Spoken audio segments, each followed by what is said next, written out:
তো স্নেহের 2024 সালের নতুন বছরের নবম শ্রেণীর ছাত্রছাত্রী বন্ধুরা, আশা করি তোমরা সবাই ভালো আছো। আজ আমরা যে বিষয়টি নিয়ে আলোচনা করব নবম শ্রেণীর সেকেন্ড সামেটিভ অর্থাৎ দ্বিতীয় পর্যায়ক্রমিক মূল্যায়নের ইংলিশের কোশ্চেন পেপার নিয়ে। দেখো সরাসরি স্ক্রিনে কিন্তু আমরা নবম শ্রেণীর সেকেন্ড সামেটিভ অর্থাৎ দ্বিতীয় পর্যায়ক্রমিক মূল্যায়নের ইংলিশের কোশ্চেন পেপারটা দেখতে পাচ্ছ। ফুল মার্কস তোমাদের রয়েছে 40 আর সময় তোমাদের রয়েছে 1 ঘন্টা 20 মিনিট। দেখো প্রথমেই তোমাদের একের দাগে একটা সিনের প্যাসেজ তুলেছে, এখান থেকে কিন্তু প্রশ্ন করা হয়েছে। খুব ভালো করে তোমরা কিন্তু সিনের প্যাসেজটা পড়ে নেবে, তারপরেই কিন্তু প্রশ্নের উত্তরগুলো শুরু করবে। দেখো এর দাগে রয়েছে read the passage above the answer the following questions. প্রশ্নের মান রয়েছে তোমাদের 2 করে 2 গুণ 3 = 6। ভালো করে দেখে নাও। পরে রয়েছে বিয়ের দাগে complete the following sentence with information from the above passage. প্রশ্নের মান রয়েছে 1 করে 1 × 2 = 2।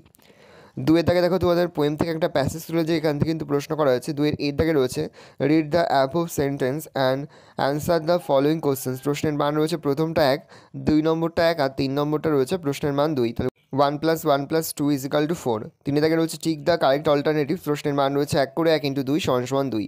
তারপরে দেখো তোমাদের একটা আনসিনের প্যাসেজ তুলে দেওয়া হয়েছে, এখান থেকে কিন্তু প্রশ্ন করা হয়েছে। যে আনসিনের প্যাসেজটাই তুলে দেওয়া হোক না কেন, খুব ভালো করে পড়ে বুঝে তারপরেই কিন্তু প্রশ্নের উত্তরগুলো শুরু করবে।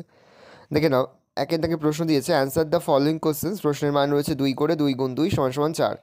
তারপরে দেখো 2 দাগে রয়েছে choose the correct option from the alternative. প্রশ্নের মান রয়েছে 1 করে 1 × 5 = 5। ভালো করে প্রশ্নগুলো দেখে নাও।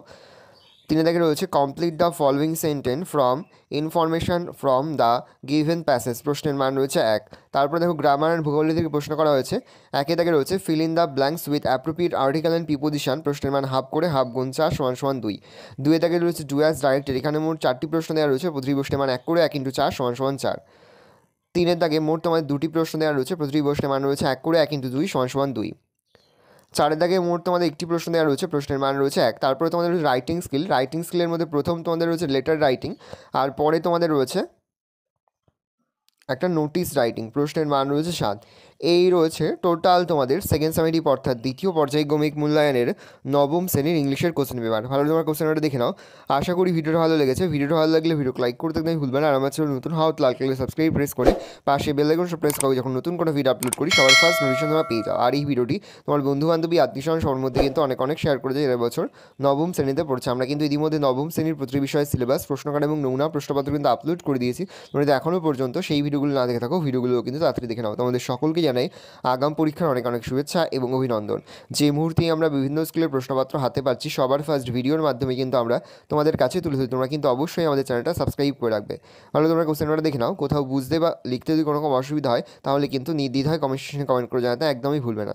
ভালো তোমরা কোশ্চেন পেপারটা দেখে নাও।